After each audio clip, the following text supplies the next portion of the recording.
Okay, magandang gabi po sa ating lahat. Tayo ay magpapatuloy sa ating araw-araw na ginagawang pag-aaral sa salita ng Panginoon at tayo po ay magpapatuloy sa Isaiah chapter 39.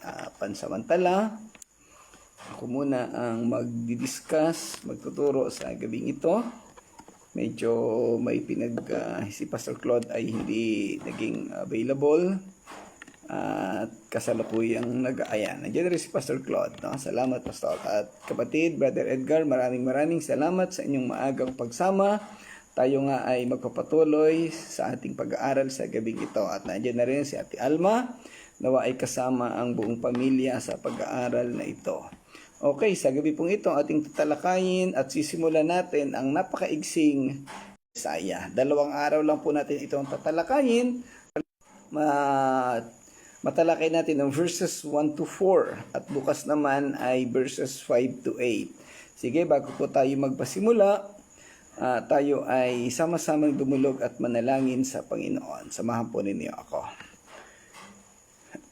Ama naming Diyos na dakila sa lahat, muli po kaming nagpapasalamat, nagpupuri sa inyo sa gabing ito na binigay mo sa amin upang kami makapagpatuloy na mag-aral ng iyong mga salita. Samahan mo kami at gabayan, Panginoon, sa napakagandang aralin namin sa gabing ito, Isaiah chapter 39 verses 1 to 4. At ito po'y mag-iwan sa amin ng napakagandang mensahe na mailapat namin sa aming mga buhay. Gabayan mo kami, Panginoon, at ikaw ay aming maitaas at mapupurihan sa pag-aaral na ito.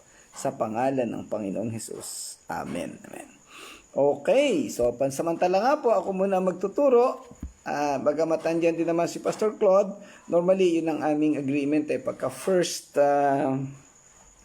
verses o yung may introduction ng mga kabanata, ako ang nagtuturo. Pero atin na itutuloy ni Pastor Claude. So magandang gabi, Sir Irene. So kasama na natin Sir Irene, si Pastor Claude, si Ate Alma, ang buong pamilya nila. At syempre si Brother Edgar. So tayo nga po ay nasa chapter 39 at ito ay mga naglalaman ng propesiya o mga pagsasalaysay ni Propeta Isaiah sa panahon ng matapos na pagalingin ng Panginoong Diyos si Haring Hezekiah. Ito'y kwento ng kanyang buhay, ng kanyang mga sinasabing pagiging palalo o pagiging hangal ni Haring Hezekiah nung matapos na siya ay mapagaling ng Panginoong Diyos. Okay, doon sa nakaraang chapters natin, yung 37 and 38, nakita natin doon kung gaanong kabuti, kung gaanong kabait si Hezekiah at gaano siya naging masunurin sa Diyos. Pero dito sa chapter 39, meron mga ilang bahagi dito na tinatalakay kung ano ang mga naging ugali o naging sistema sa buhay ni Haring Hezekiah. At ito po'y nagpapatunay na kahit gaano kabuti ang isang tao, may pagkakataon sa buhay niya na siya ay natatalo ng kaniyang tukso, ng damdamin, at ng pagiging tao. Ayan, nangyayari po yan. At ito yung lahat, kaya sabi ko kanina, ay napakaganda ng lesson na ito kasi ito po ay para sa ating lahat. At marami po tayong matututunan dito. So medyo sabayan niyo po ako. Medyo mahaba po ang talakayan natin sa gabi pong ito. Magandang gabi, Sister Jane, sa Brother Edwin, at sa inyong mga anak sa Mabini. Okay. Para mas maunawaan natin yung sitwasyon nating pag-aaralan sa gabing ito, dali natin doon sa sitwasyon na sa chapter 38, si Hezekiah ay nalaman natin na mayroong terminal illness, sakit. At siya ay sinabihan ni Yahweh na mamamatay na sa pamamagitan ni Propeta Isaiah. Subalit ang naging aksyon o tugon ni Haring Hezekiah ay dumulog, manalangin sa Panginoon at humingi ng ng awa, ng biyaya ng Diyos. At ito nga itinigo ni Yahweh. Siya ay binigyan ng 15 dagdag na taon sa kaniyang buhay. At dahil dito, di gumaling ang kanyang sakit at siya ay muling naghari sa looban ng 15 taon. Now, ang nangyari po na iyon sa kaharian ng Juda kay Haring Hezekiah ay nabalita sa kapaligiran ng mundo nung panahon na yun. Well, ang mundo ng panahon na yun ay hindi pa didiscover probably itong Asia.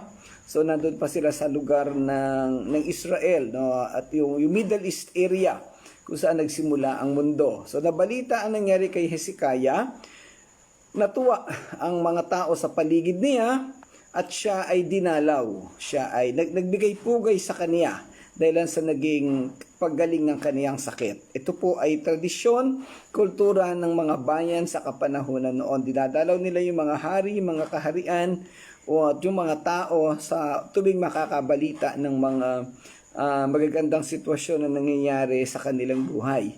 At ito nga, dahilan sa nangyari kay Hezekiah, unawain natin yung sitwasyon na siya ay tuwang-tuwa, galak na galak siya. Ang kanyang damdamin ay nag-uumapaw sa tuwa at gustong-gusto niya na magpuri, magpatotoo at ipagmalaki sa lahat ng tao ang ginawa sa kanya ng Diyos.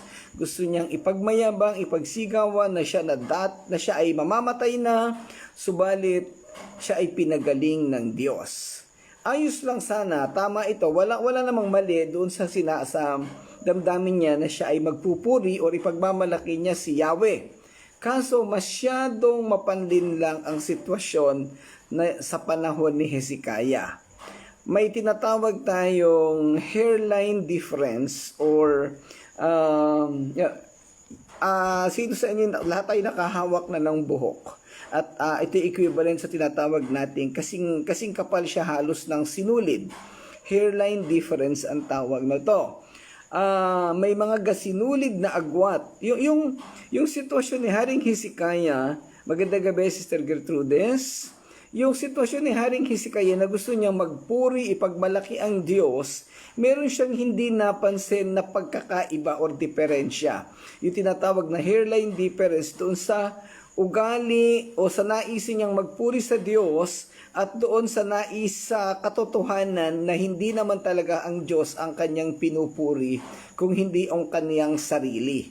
There is a hairline difference between praising God and acknowledging ourselves. So, sa sitwasyon po ng ating buhay bilang mananampalataya, malimit na hindi natin papansin na sa ating pagsasalita, sa ating patotoo o pagpukwento, akala natin pinapupurihan natin ng Diyos. Pero ang totoo, ang itinataas natin ay ang ating sarili. Malimit na dyan tayo bumabagsak sa mga mananampalataya. Karimitan ng mga mananampalataya, akala natin ay napapapurihan pa natin ng Diyos. Pero ang totoo, ang naitataas natin talaga ay ang sarili natin dahil doon nakikita ng tao yung actual na nangyayari sa ating buhay. Halimbawa, tayo umunlad, yumaman, nakakuha ng mataas na grades, nakatapos ng pag-aaral at kung ano-ano pa.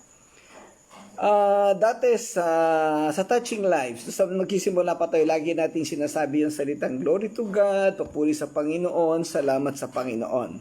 Doon po nagsimula na mapag-usapan namin ng mga kabataan ni Pastor Claude yung salitang beware. Kasi maraming pagkakataon na akala natin talagang pinapupurihan natin ng Diyos, pero ang totoo ay ang sarili natin ang ating itinataas. So, naipauso at hanggang ngayon ay nababanggit natin yung salitang beware. Ibig sabihin, be aware.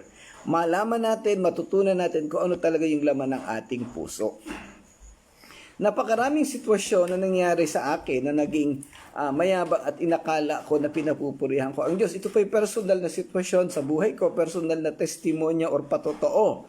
Pero kagaya ng binabanggit natin, mayroong kasing nipis ng sinulid na nasa pagitan ng papuri sa Diyos at papuri sa tao na hindi natin halos napapansin. Ang hibla ng sinulid na iyan na nagbibigay ng pagitan sa pagpupuri sa Diyos at pagpupuri sa sarili natin ay katumbas ng tinatawag nating libadura ng kasalanan na pupwedeng palubuhin ang kaunting harina at makagawa ng malaking tinapay na wala namang laman. Si Brother Edwin, no, yung pinuntahan natin sa Mabini ng isang araw, asawa ni Ate Jane, ay lingkod ng Panginoon at yan po ay marunong gumawa ng tinapay. Baker po iyan. Naalala ko dati, nung nasa Imperial pa yan, lagi niyang kami pinagluluto ng tinapay. So, alam niya yung concept at si Pastor Claude ay chef ito, no? Alam niyo yung epekto ng libadura o nung pampaalsa sa kaunting harina. Talagang papalubuhin niya yan, papaalsahin.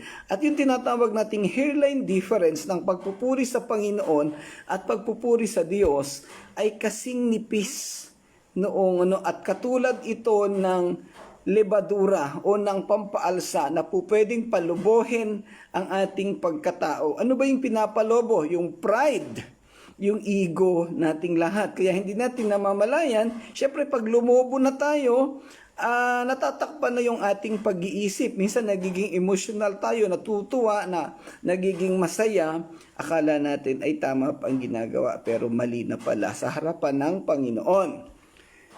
Kalimitang nangyayari ito sa panahong makaranas tayo ng kaunting tagumpay. Very natural sa atin ang magmalaki at hindi natin naiisip na itinataas na natin ang ating mga sarili sa likod ng tagumpay na dapat ay sa Diyos natin ibigay ang karangalan. Ang sitwasyon ng ito ay nag-iiwan sa atin o nagbibigay sa atin ng mataas na pride. Okay, ego, no? Itong sitwasyon na ito na pagkakaroon ng pride, pagmamalaki, pagmamataas, pagyayabang, ito ang nangyari sa buhay ni Lucifer, ni Haring Saul, ni Haring David. Sa panahon na siya ay nagpagawa o nagutos ng maling sensus. Si Pedro, noong pangunahan niya ang Panginoong Hesus at ayaw niyang mamatay sa krus. Ayaw niyang ipahuli sa mga sundalo, pinapangunahan niya pa. At syempre, kilala nating lahat si Herodes. Yung inacknowledge niya, yung papuri sa kanya ng mga tao na nagsabing siya ay Diyos. So agad-agad ay kinain siya ng uod. So sana hindi mangyari ito sa ating lahat. Magandang gabi, Kuya Danny Orcales. Salamat at napadaan ka. Ayan. Okay. Hindi may tatago na nakaramdam ng pagiging proud o pagmamalaki si Hezekiah dahil sa nangyari sa kanya. Terminal illness at mamamatay na. Tapos binigyan ng 15 additional dagdag na taon. So magiging proud ka talaga. Talagang matutuwa ka at halos ipagsigawan mo ang sinasabi nating kabutihan ng Diyos. Well, alam natin na totoo na mabuti ang Diyos doon, biblically, spiritually. Pero ang tanong doon, yung pagkatuwa ba ni Hezekiah ay sino ang kaniyang pinararangalan? Ang Diyos ba talaga o ang kaniyang sarili? Okay, matututunan natin yan sa mga susunod na pag-discuss. Tandaan natin itong pangungusap na ito. Ang isang taong mababaw sa Panginoon, iisipin niya na para sa Panginoon ang pagpupuri at pagpaparangal. At nagiging kampante na siya dahil inaakala na napapurihan niya ang Panginoon. Subalit ang tunay na may malalim na paggalang at pagkakilala sa Panginoong Diyos ay mag-iisip pa ng higit na malalim at titimbangin kung totoo ba na ang Panginoon ang kanyang napapapurihan.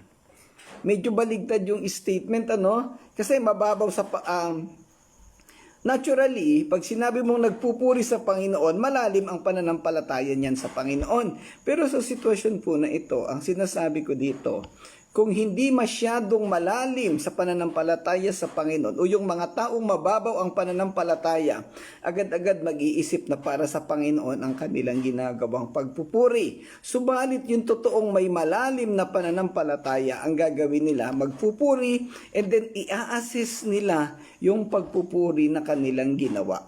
Ano ba talaga ang laman ng puso nila? Talaga bang sila'y direkta o totoong nagpupuri sa Panginoon? O baka sila ay sinasabi ng bibig ay papuri sa Panginoon, pero ang laman ng puso at isipan ay papuri sa sarili niya. Hindi simple at madali ang magbigay ng papuri sa Diyos. At malimit ang inaakala nating tama ay mali pala. Ang inaakala nating totoo ay huwad pala. Bilang mananampalataya, dapat nating malaman at lubos na maunawaan ang pagiging delikado at pagkakaroon ng masamang epekto ng mga ganitong sitwasyon. Ang labis na kagalakan ni Haring Hezekiah ay nagdala sa kaniya na sa kapalaluan na hindi niya napansin. At ang resulta ay kapahamakan ng buong bayan ng Juda. Naging panimula sa napipintong pagbagsak ng buong bansa sa kamay ng Babylonia. So, yung sitwasyon doon, nababasa natin mamaya sa verses 1 and 2. Yan. Itinatampok sa kabanatang ito ang tema ng pagmamataas, maling pagtitiwala at mga kahihinatnan ng pagsuway sa Diyos. Okay, so ang mga nangyari, bigyan natin ng konting summary. Dumating ang doon sa verse 1, ano? Okay. Sabi dito, nabalitaan ni Merodach Baladan na hari ng Babylonia na anak ni Baladan na si Hezekias ay gumaling sa kaniyang karamdaman. Bilang pagbati, nagpadala siya roon ng mga sugong may dalang sulat at regalo. Labis itong ikinagalak ni Hezekias at sa katuwa ay ipinakita niya sa mga ito ang lahat niyang kayamanan at ari-arian. Ipinakita niya ang itinagong pilak, ginto, mga pabango, mamahaling langis, at mga sandata sa arsenal. Kaya lahat ng taguan ng kaniyang mga kayamanan ay nakita ng mga sugo. Mamaya natin basahin ng verses 3 and 4. Salamat, Leia, sa iyong pagdaan. Salamat sa pagsama sa ating pag-aaral. So, ito yung buod ng kabanata. Nagpadala ang hari ng Babylonia ng sugo o ng delegado doon sa Juda. Maganda ang layunin, pero hindi nila alam na may balak na iba ang kaaway. So beware. Unang beware sa ating pag-aaral. Hindi lahat, mga kapatid, tatandaan natin, hindi lahat ng nakakausap natin na mukhang matino o maganda ay dapat pagkatiwalaan. Hindi lahat ng nagsasabi ng maganda o pumupuri sa atin ay tapat at totoo. Beware.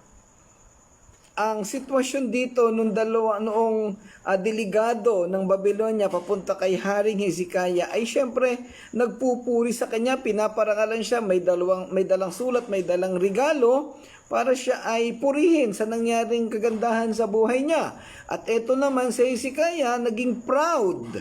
Uy, ang ganda, may bisita ako. So, ikinatuwa niya at winelcome niya hanggang sa pinapasok sa kaloob-looban ng kaniyang palasyo, ipinakita ang lahat ng kaniyang pag-aari. So, pumapasok dito yung pagmamalaki ni Hezekias. Sa halip na kilalanin ng politikal na mga motibasyon ng mga sugo, o ano ba talaga yung purpose ng sugo? Si Hezekias ay nagpuri sa kanilang pagdalaw at pinakita sa kanilang lahat ng kanyang kayamanan. Inexpose niya ang kanyang palasyo, ang kanyang kaharian sa posibleng kapahamakan. Hindi niya naisip na itong mga taong ito ay posibleng magbigay ng kapahamakan sa kanila sa dulong panahon. Ayan. So, nangibabaw yung pride at ego at pagmamalaki ni Hezekiah. Ang pagsaway ni Hezekiah, mababasa natin doon sa verses 3 and 4. Hinarap ni Propeta Isaiah si Hezekiah tungkol sa kanyang mga aksyon na inihayag na nakita ng Diyos ang pagmamataas at kawalan ng tiwala ni Hezekiah sa kanya. So medyo baligtad dito, yung ibinabanggit sa chapter 39, nagkaroon ng twist sa kasaysayan. Doon sa chapters 37 and 38, napakatindi ng pagtitiwala, pananampalataya ni Hezekiah kay Yahweh, pero dito nabaligtad pagdating sa chapters 39. Bakit? Natabunan ng pride ang kaniyang utak, ang kaniyang isip. Okay, so dahil dito, nagbigay si Isaiah ng mga propesiya ng pagkatapon. At ang sabi, dahil sa pagyayabang ni Hezekiah, nagbigay si Isaiah ng propesiya na ang lahat ng kayamanan at ari-arian ni Hezekiah at maging ang kanyang mga inapo ay dadalhin sa Babylonia. Okay, ang tugon ni Hezekiah ay nagpapahayag ng kanyang kahangalan, foolishness sa Ingles. Tinanggap ni Hezekiah ang hula at kinilala ang kanyang kasalanan. Nagpapahayag ng kaginhawa na ang pagkatapon ay hindi mangyayari sa kanyang buhay. Naging samaw, naging makasarili siya. No? Ang ang pagmamataas at ang kahihinatnan nito, ang kabanatang ito ay nagsisilbing babala laban sa pagmamataas at maling pagtitiwala sa material na pag-aari na nagpapakita kung paano ito maaaring humantong sa mga negatibong kahihinatnan. Ang pagtuon ni Hezekiah sa pakikipag-alyansa sa mga dayuhang bansa, sa halip na umasa sa Diyos, ay itinampok din bilang isang pagkakamali. Ayan. Sa kabila ng mga aksyon ni Hezekiah, nananatili pa rin ang soberanya ng Diyos. At ito'y pinagtibay sa mga susunod na talata na ating pag-aaralan. Dahil sa huli ay kinontrol pa rin ng Diyos ang takbo ng kasaysayan at kapalaran ng kaniyang bayan. Ang pagpapakumbaba naman ni Hezekiah sa kalaunan at pagtanggap sa paghatol ng Diyos ay nag-aalok ng aral sa kahalagahan ng pagsisisi. So napakakompleto nitong kabanata na ito. 8 talata lang ito pero naandun yung pagkakamali, nandun yung pride, naandun yung pag-rebuke ni Isaiah kay Hezekiah, naandun yung pagtanggap ni Hezekiah ng kanyang pagkakamali, naandun yung pagsisisi at nandun yung restoration ng Diyos. Punong-puno. Kaya sabi ko sa inyo kanina, talagang napakarami nating matututunan sa kabanata na ito. Okay. Muli, ang kabanatang ito ay nagsisilbing mahalagang paalala ng kawalan ng permanenteng kalalagayan ng makalupang kayamanan at ang potensyal na panganib ng pagmamataas. Walang idudulot na maganda ang pagmamataas o pagtingin sa sarili. Kahit na nag-iipon tayo ng tagumpay at kayamanan, napakahalaga na panatilihing nakatutok ang ating mga puso sa Diyos na kinikilala siya bilang pinakahuling pinagmumula ng lahat ng ating mga pagpapala. Ipinapaalala din sa atin ang mga kahihinatnan ng ating mga aksyon dahil ang pagmamataas ni Hezekiah ay nagdulot ng isang hula ng pagkawasak. Ang kwento ng kabanatang ito ay binanggit din sa 2 Kings chapter 20 verse 12. Ito'y paulit-ulit, hindi lamang bilang isang di malilimutan at hindi maisasaayos na sipi, ngunit dahil ito ay nagtatapos sa isang propesiya ng pagkabihag sa Babylonia. At maaaring iugnay sa katatapos na pangyayaring kabiguan ni Sennacherib na pagsalakay at pagpapabagsak sa Juda. Okay, sabi ko nga, ito ay 8 talata lamang at ating pag-aaralan lamang sa loob ng 2 araw ngayon at bukas. At kasi halos mababanggit na ito lahat. Okay, doon sa ating binasa kanina, verses 1 and 2, natutunan natin na nagpadala nga ng delegates ang Babylonia sa kaharian ni Hezekiah. At siya ibinate, may dalang sulat, may dalang regalo, natuwa si Hezekiah, winelcome siya, at inilibot niya sa palasyo, itinur, ipinakita ang kaniyang pilak, ginto, pabango, mamahaling langis, at mga sandata. Lahat ng kaniyang itinatago sa palasyo. Nang dumating si Isaiah, anong niya si Haring Hezekiah? Verse 3, saan ba nanggaling ang mga taong ito? Ano ang sinabi nila sa iyo? Sumagot ang hari, sa malayong lugar sila nanggaling, buhat pa sila sa Babylonia. Nung panahon na yon, hindi pa kilala ang Babylonia. Umuultaw pa lamang ang kanilang paghahari. Ang kilala at pinakamalakas na kaharian o imperyo sa panahong iyon ay Assyria. Kumbaga, ipinapanganak pa lamang ang kalakasan ng Babylonia. Nagtanong na muli si Isaiah, ano naman ang nakita nila sa inyong palasyo? Sinabi ng hari, lahat ng ari-arian ko sa palasyo, pati ang laman ng mga bodega. Okay, ang talatang 1 hanggang 4 ay nagpapakita ng hindi naunawa ang pagmamalaki at pagmamataas ni Haring Hezekiah. Hindi ito may tatago sa paningin ng Diyos at ng kaniyang propetang si Isaiah. Hindi ito napansin ni Hezekiah pero napansin ni Isaiah dahil at iti ipinaunawa ng Diyos. Ang pagmamataas na ito ay maaaring bunga ng hindi maipaliwanag na kaligayahan o katuwaan ng hari. Una sa pagwawagi nila kay Sennacherib at sa bansang Assyria. Pangalawa sa paggaling ng kaniyang matinding karamdaman at pagkakaroon ng dagdag na taon ng buhay. Naging proud si Hezekiah sa mga magagandang nangyari sa buhay niya. Kaya hindi niya napansin na naging mayabang na siya at nang inakala niya ay papuri sa Diyos ang kanyang ginagawa, subalit ito pala'y naka-address sa kanyang sariling pagkatao.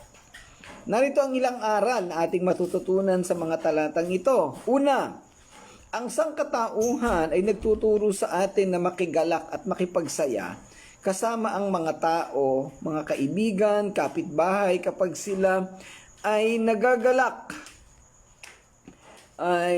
Kapag sila ay nagagalak at binabati natin sila, bumabati sila sa kanilang mga naranasan at lalo na ang kanilang paggaling mula sa sakit.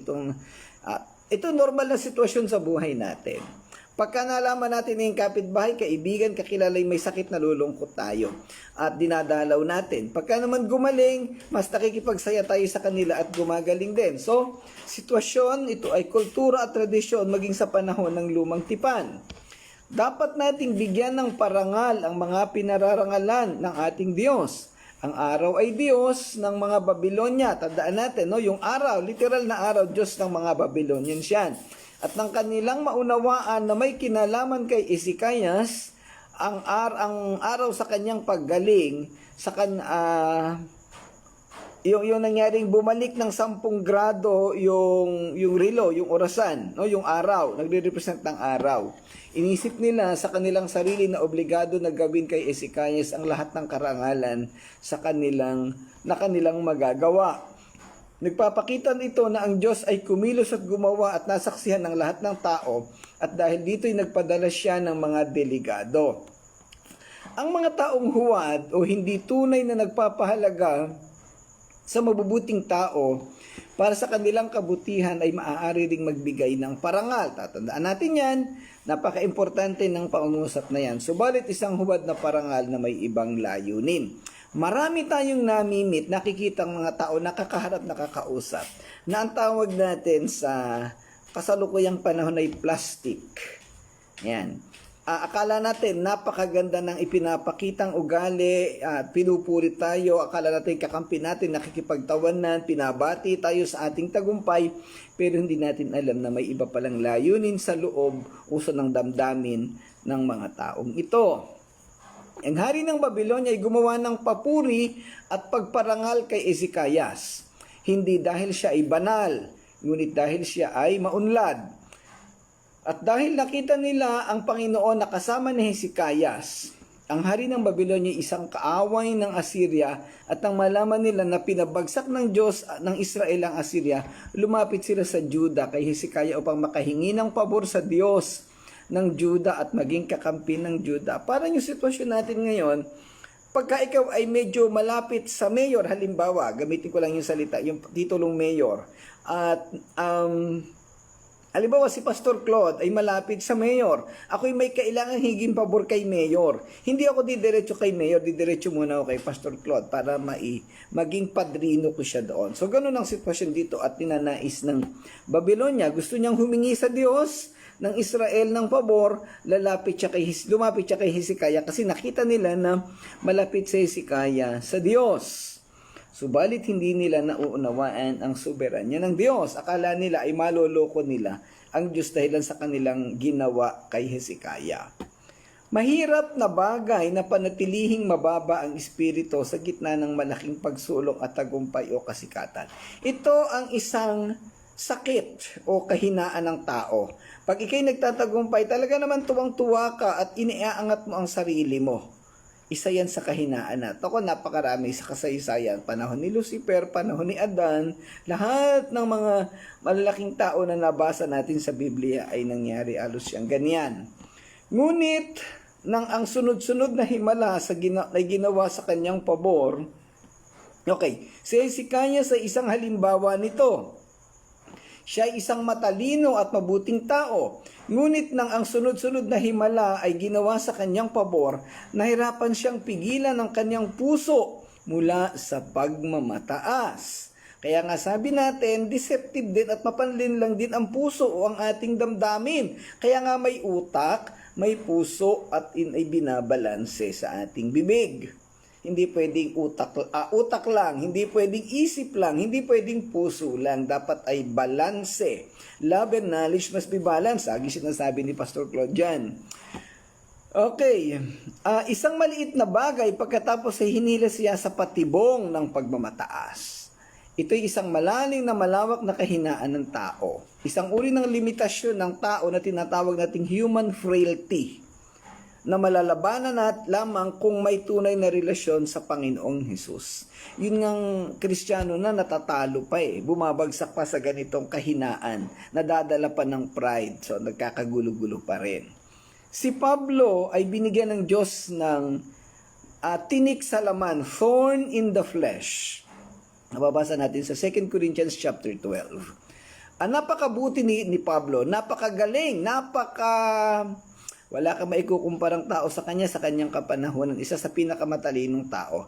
Pero, ibig sabihin, sa talino ni Pablo, pwede siyang magyabang, pwede siyang magmalaki. So, ang ginawa ng Diyos para hindi siya makapagmalaki, binigyan siya ng thorn in the flesh. Hindi eksaktong sinabi sa Bible kung ano itong kahinaan na ito na mayroon si Pablo, upang hindi siya magmataas dahil sa kanyang personal na kagalingan. Ibabahagi ko lang yung part ng buhay ko. Medyo matagal na to. 1991, gumraduate ako ng college. Ang iba sa inyo, karamihan sa inyo hindi pa tao. Pagdating ng 1994, nag-enroll ako ng masteral sa PUP, 95-96. Dapat gagraduate na ako. Hindi ako nakagraduate. Dahil inalis kami ng Panginoon sa Bicol, dinala kami sa Batangas, ginawa kaming mananampalataya. So yan, napurnada ang aking titulo. Napakaganda pa naman sana ng masteral na iyon. So hindi natuloy. Pagdating ko dito ng Manila, nag-enroll ako ng panibagong masteral, information technology naman. After few months, hindi rin natuloy. Pangalawang pagkabigo. Pangatlo, nag-enroll naman ako ng masteral in Christian apologetics. Sabi ko, mahirap. Ang daming requirements, hindi rin po natuloy. So, tatlong pagkabigo. This school year, 2024-2025, biyaya ng Panginoon, nakagraduate ako ng Master in Theology. Ibinalita, ikinuwento ko naman yan sa inyong lahat sa Touching Lives. Kaso, hindi po ako bayad sa tuition fee. Ang laki ng babayaran ko sa tuition, 18,000, hindi ko kinaya. Sa madaling salita, graduate po ako, technically, graduate ako ng Master in Theology, kaya lang hindi po ako official na nabigyan ng certificate. Bakit? Kasi nga hindi ako bayad sa tuition at hindi ako umattend ng seremonya doon sa Baguio City. Ano yung connection po nito? Sa dami ng naging kabiguan ko sa pag-aaral, sa dami ng hirap na naranasan ko, kung ako'y nakagraduate this time, ang alam ng Diyos na posibleng ako'y magyabang o pwedeng magmalaki, pwede kong ipaglantaran na ganito. So anong ginawa ng Panginoon? Hindi niya inalaw, hindi niya pinabayaan na mangyari sa akin yung ganoon. So anyway, nandun lang yung titulo, nandun lang yung graduation ko. Pag may pera na, pag may tuition na, pwedeng bayaran at makakuha ng certificate. So hindi malaking issue po yun. So maraming ganun mga kapatid, ginagawa ng Panginoon na hindi niya tayo ginagawang perpekto. Minsan meron siyang inaalis na isang bahagi sa buhay natin para hindi tayo magmataas. Si Hezekiah, yung kaniyang sakit, supposed to be ay pwedeng magpalapit na maigi sa kanya sa Panginoon. Pero ang naging epekto sa kanya ay pagmamalaki at pagmamataas. Yan. So, ingat po tayo sa mga bagay na yan. Kagaya ni Pablo, almost perfect siya. Pero nagkaroon siya ng thorn in the flesh. Si Haring David, napakalapit sa Panginoong Diyos. Pero dumating ang pagkakataon na mayroon siyang ipinagawang census na hindi naman ipinagagawa ng Diyos. So, ganon. So, nagkaroon din siya ng problema. At ang naging epekto ng census na to, I think 1 Chronicles chapter 21 ay kapahamakan ng mga taga-Israel. Ayan. So, kailangan nating bantayan ang ating sariling mga espiritu kapag ipinapakita natin sa ating mga kaibigan, ang ating mga ari-arian o mga manapagtagumpayan kung ano ang ating nagawa at kung ano ang mayroon tayo na huwag nating ipagmalaki ang mga ito. Iwasan natin ang pagmamalaki. Marami sa atin regularly kung ano man ang makita, kung anong mapulot, kung anong achievement ilalagay sa Facebook. Nakakatakot po yan. It is a sign of being proud. It is a sign of being boastful. So, ingat po tayo. Beware again.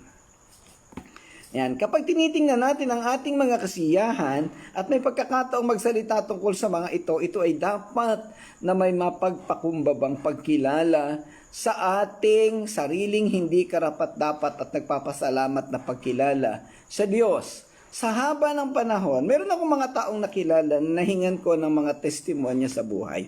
May isang pagkakataon, may nabasa ako na isang patotoo ng isang tao na napakalapit sa puso ko. Naranasan daw nila sa pamilya nila yung matulog ng gutom. Bakit nagtulog ng gutom? Dahil wala silang pagkain at walang perang pambili. Itinutulog na lang ang gutom. Ang pamilyang ito ay nakaahon at hindi naman totaling umunlad pa ng buong buo. Pero unti-unti nakikita na nakakaahon sa kanilang kahirapan. Pero napakalaki na ng naging pagbabago ng pamilyang ito. Unti-unting naiaayos ang kanilang kabuhayan, nakakapag-aral ang mga anak. At makikita natin, ito'y makikita sa lahat. Nakikita ng buong ng mga nakakakilala sa kanila. Ibang-iba na yung buhay nila ngayon. Hindi na sila natutulog ng gutom at siguradong marami ng kinakain. Nagtatabaan na. Ang pag-angat ay maaaring gamitin ng kaaway upang maging mataas at magmalaki. Naway hindi ito mangyari at maunawaan ang ibig sabihin ng kabanatang ito sa sitwasyon ng buhay ng pamilyang ito. Nawa ay laging i-assess, i-review yung mga nakalipas na panahon kung paanong yung sitwasyon nila ay ganito at naging ganito isinaayos ng Diyos. Nawa ay totoong mapapurihan at maitaas ang Panginoon sa kanilang mga buhay. Well, kung alam na ito at siguro ay hindi ko alam kung makaka-relate or yung eksaktong pamilya na tinutukoy ko dito, pero kung hindi pa man ay pwedeng mapag-usapan yan. Hindi ko pwedeng sabihin dito sa ating pag-aaral kung sino ang pamilyang ito. Pero ako personally, nasubaybayan ko kung papaano sila isinaayos ng Panginoon. At napakaraming ginagawa pa at nangyayari sa kanilang pamilya. Ngayon, bakit ko kanina nung ginagawa ko itong pag-aaral na ito, sabi ko magandang banggitin ito. Kasi yung nangyaring improvement sa pamilya na to, buhat doon sa testimony na naisulat nung nagsulat, ang laki ng pag-iiba. At kung hindi mababantayan ng pamilya, ay pwedeng makatulad sa buhay ni Haring Hezekiah. Yan. So, isang malaking kahinaan para sa mabubuting tao na bigyang halaga ang kaniyang sarili. Akala natin pag naipagmalaki natin yung sarili natin ay maganda, pero sa totoo lang ito'y kahinaan. Ang isang pangit na sitwasyong nagawa o nangyari kay Hezekiah na pinarangalan ng Diyos, na labis na ipinagmalaki ang paggalang na ibinibigay sa kanya ng isang paganong prinsipe na para bang nagdagdag iyon ng anumang bagay sa kanya. Naging proud, no? Naging proud si Haring Hezekiah. Dapat nating asahan na magdudulot ng masasamang bagay sa atin ang lahat ng anumang gawa ng ating pagmamataas. Wala itong idudulot na maganda sa atin. Kaya nako, ngayon pa lamang ay atin ang unawain ang mga bagay na ito. Bagaman ito'y lihim, walang nakakaalam, at sa pagkakataong inakala nating walang pinsala na idudulot, maaring madamay pati ang ating pamilya, ang buong sambahayan, at ang mga lugar o grupo kung saan tayo ay kabahagi. Damay. Mga tatay, pinuno ng pamilya, at mga samahan. Normally, lalaki ang ina-address natin. Kasama ako doon bilang pastor. Ang anumang pangit na nangyayari sa inyong samahan o pamilya o maaaring problema sa simbahan, well, hindi natin alam kung ano ang eksaktong dahilan o baka may nangyayaring hindi maganda. Well, ito, babagitin ko ngayon, ito yung isang dahilan kaya ako nagpahinga sa pagpipreach at pagpunta sa church ngayong buwan na ito at maaaring hanggang sa susunod na ilang buwan. Dahil gusto kong suriin ang sarili ko, personally po ito, Naiugnay ko sa talatang ito, sa kabanatang ito. Siguro kaya hindi si Pastor Claude ang nagturo kasi maibahagi ko rin ang mga bagay na ito ngayon. Gusto kong suriin ang sarili ko bilang tagapanguna ng Panginoon sa Touching Lives. Nabanggit ko na ito sa mga ibang kapatiran. Sa lahat ng aking ginagawa, sinasabi o iniisip na posibleng may halong kayabangan, pagmamataas, emosyon, o kung anumang pangit, na posibleng nadadamay ang Touching Lives na kung saan ako yung nangunguna. Kaya nais kong lalong maunawaan ang mga katotohanan sa mga nangyayari sa ating church. At hindi ko ito makikita habang ako'y nakaupo, habang ako'y nandoon sa harapan at nagpipreach.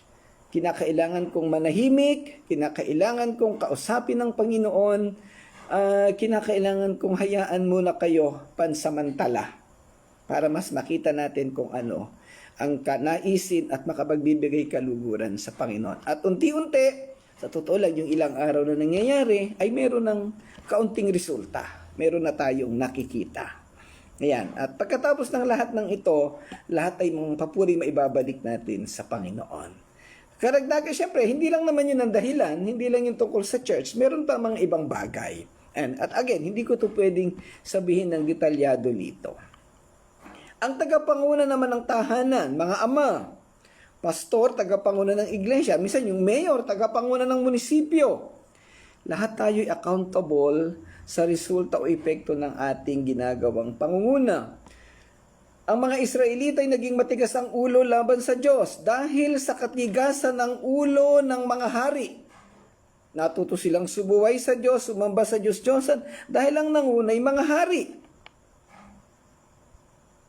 Nabagit ko na dati, no? Bakit kaya isinasabi ng mga magulang, bakit kaya matigas ang ulo ng ating mga anak?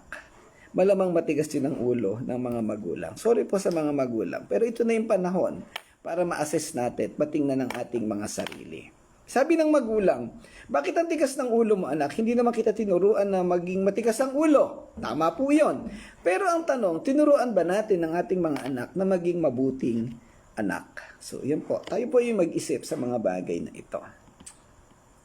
Ang maigsing kabanatang ito at ang naunang 2 talata at ang 4 na talata ang ating napag-usapan ay nagpapakita ng epekto ng pride, pagmamataas at kayabangan, o ang pag-angkin sa parangal na hindi naman para sa atin. Glory to me, sabi natin dati, no? Nandiyan si Leia, no? Natin napapag-usapan lagi yung salitang glory to me. Tandaan natin mga kapatid, hindi natin maitatago ang lahat ng bagay na ito sa Panginoon. Matuto tayong mag-assess, tingnan ang kalalagayan natin, ano ba laman ng puso natin, ano ba laman ng isip natin. Baka may mga tinatago pa tayo dyan. Unti-unti nating halukayin. Itong mga susunod na ilang linggo, hindi tayo halos nagkikita-kita. Ito, actually, sabi ko nga sa inyo, ayoko rin sana mag-discuss sa devotion At gusto ko totally ay malaya. Pero kailangan. No? At siguro, ito yung niloob ng Panginoon. Habang sa mga panahong ito, unti-unti sana nating i-assess, tingnan ang ating mga sarili. Ano ba ang laman ng puso natin? Ano ba ang laman ng loob ng ating kaisipan? Baka ito hindi na nagiging kalugod-lugod sa Panginoon. Baka sarili na natin ang ating naitataas. Yung mga hindi naman natin direktang nakakasama sa Touching Lives, again, pwede rin kayong mag-assess. Ano ba ang sitwasyon ng inyong mga buhay? Mga kaibigan, ano ba ang sitwasyon ninyo sa pamilya ninyo? Sa kumpanya? Sa lugar kung saan kayo involved? Nasaan man kayong lugar? Ang lesson na pinag-aaralan natin ngayon ay applicable at pwedeng gamitin sa ating lahat.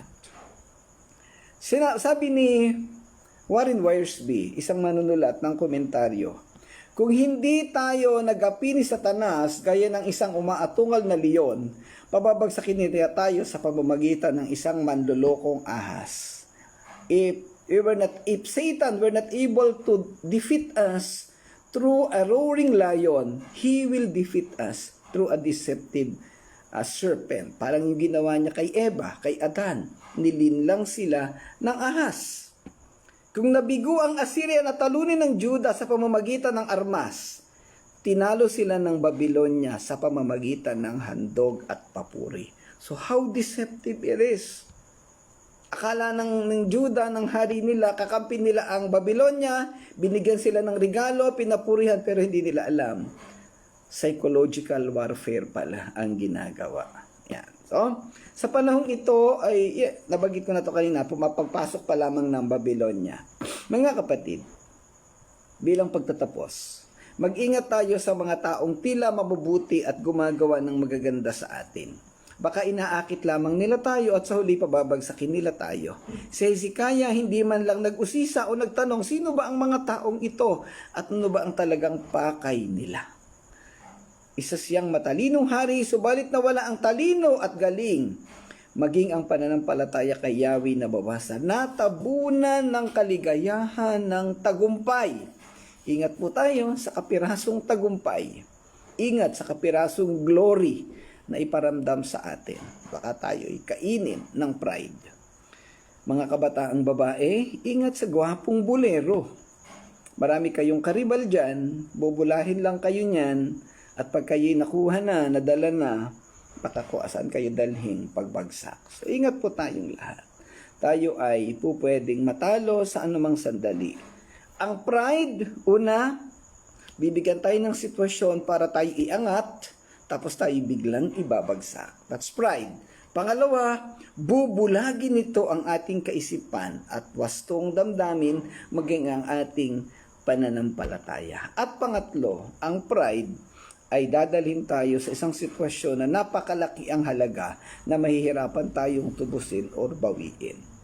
Yung ating sarili, yung pananampalataya, yung organisasyon, pamilya, simbahan na po pwedeng bumagsak sa pamamagitan ng pride. Again, yung mga kababaihan, kabataang babae, mag-ingat kayong lahat. Mag-ingat tayong lahat dahil kayang-kaya tayong pabagsakin ng mga bagay na hindi natin nakikita. Manatili sa Panginoon, kumapit sa Kanya, iangat natin ang ating pananampalataya. Huwag tayong gumaya sa halimbawa ni Hezekiah. Tayong lahat ay manatili. Patuloy tayong mag-aral sa Kanyang salita upang tayo hindi mapariwara. So, maraming salamat mga kapatid. Yan po ang ating talakayan at aralin sa gabing ito. Bukas ay itutuloy ang talatang 5 hanggang 8. Nawa ay natuto kayo, nawa ay naunawaan ng bawat isa at tinalakay natin verses 1 to 4 at yung kabuuan ng nilalaman ng chapter 39. Kung meron po kayong mga katanungan o mga paglilinaw pa, pwede po kayong mag-chat at sasagutin ko po kayo. Ay papaliwanag ko pa sa inyo ng mas maigi ang mga bagay po na ito. Muli mga kapatid, kaibigan, lahat po kayo na naka-join. Maraming salamat sa inyo. Magpatuloy po tayo at manatiling mag-aaral ng salita ng Panginoon. God bless everyone. Tayo po'y manalangin. Muli Panginoon, salamat po sa gabing ito, sa iyong biyaya ng karunungan, sa biyaya ng pagbibigay ng kaalaman sa aming lahat at opportunity na makapag-aral ng iyong salita. Patuloy mo kaming gabayan at pangunahan, Panginoon, sa mga aralin na aming napag-usapan at talakay. Ito po'y maging mabisang sandata ng aming mga buhay, ng aming paglilingkod at pananampalataya sa iyo, Ama. Tulungan mo po kami at gabayan kay aming mapaglingkuran at mapapurihan ka namin ng totoo ayon sa iyong kaparaanan. Salamat po, dakilang Diyos, sa iyo pang papuri pa sa salamat sa pangalan ng Panginoong Hesus. Amen. Amen. Okay. Salamat po sa inyong lahat. Pagpalain kayo ng Panginoon. Ang kapurihan ay sa Panginoon lamang. Kita-kita po tayo bukas. Salamat mga kapatid. Bye-bye po.